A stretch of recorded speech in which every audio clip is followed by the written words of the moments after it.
ملک پاکستان کی عظیم دینی روحانی تربیتی درسگاہ جامعہ دارالقرآن مسلم ٹاؤن فیصل آباد میں عظیم الشان روح پرور تقریب دستار بندی و تقسیم انعامات 5 دسمبر بروز جمعۃ المبارک دن 11 بجے تا نماز عصر منعقد ہو رہی ہے۔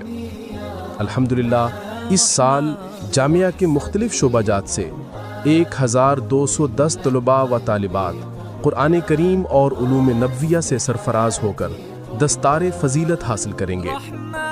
انشاءاللہ ملک بھر سے اولیاء اللہ، مشائخ اعظام، کبار علماء کرام کی تشریف آوری ہوگی۔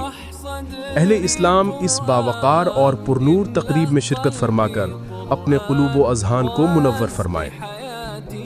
الداعی الی الخیر خادم القرآن استاد القراء حضرت مولانا قاری محمد یاسین صاحب دامت برکاتہم۔ ولحفظ کتاب اللہ